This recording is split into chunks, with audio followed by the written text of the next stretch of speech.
جن لوگوں نے کفر کیا ان سے پکار کر کہہ دیا جائے گا کہ جب تم دنیا میں ایمان کی طرف بلائے جاتے تھے اور مانتے نہیں تھے تو اللہ اس سے کہیں زیادہ بیزار ہوتا تھا جس قدر تم اپنے آپ سے بیزار ہو رہے ہو۔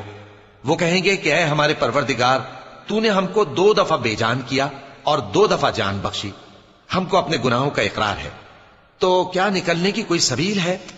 یہ اس لیے کہ جب تنہا اللہ کو پکارا جاتا تھا تو تم انکار کر دیتے تھے، اور اگر اس کے ساتھ شریک مقرر کیا جاتا تھا تو مان لیتے تھے۔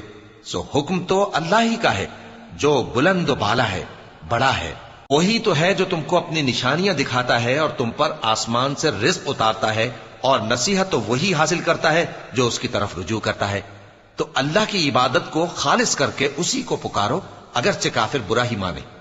وہ مالک درجات عالی اور صاحب عرش ہے، اپنے بندوں میں سے جس کو چاہتا ہے اپنے حکم سے وہی بھیجتا ہے تاکہ ملاقات کے دن سے ڈرائے۔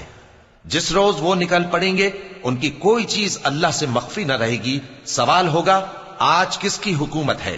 جواب ملے گا اللہ کی، جو اکیلا ہے، بڑا زبردست ہے۔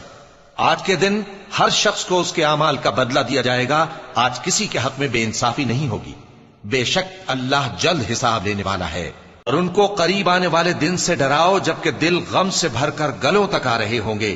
ظالموں کا کوئی دوست نہیں ہوگا اور نہ کوئی سفارشی جس کی بات قبول کی جائے۔ وہ آنکھوں کی خیانت کو جانتا ہے اور جو باتیں سینوں میں پوشیدہ ہیں ان کو بھی۔ اور اللہ سچائی کے ساتھ فیصلہ فرماتا ہے، اور جن کو یہ لوگ پکارتے ہیں وہ کچھ بھی فیصلہ نہیں کر سکتے۔ بے شک اللہ سننے والا ہے، دیکھنے والا ہے۔ کیا انہوں نے زمین میں سیر نہیں کی تاکہ دیکھ لیتے کہ جو لوگ ان سے پہلے تھے ان کا انجام کیسا ہوا؟ وہ ان سے زور اور زمین میں نشانات بنانے کے لحاظ سے کہیں بڑھ کر تھے، تو اللہ نے ان کو ان کے گناہوں کے سبب پکڑ لیا اور ان کو اللہ کے عذاب سے کوئی بھی بچانے والا نہ تھا۔ یہ اس لیے کہ ان کے پاس پیغمبر کھلی دلیلیں لاتے تھے تو وہ کفر کرتے تھے، سو اللہ نے ان کو پکڑ لیا۔ بے شک وہ صاحب قوت ہے، سخت عذاب دینے والا ہے۔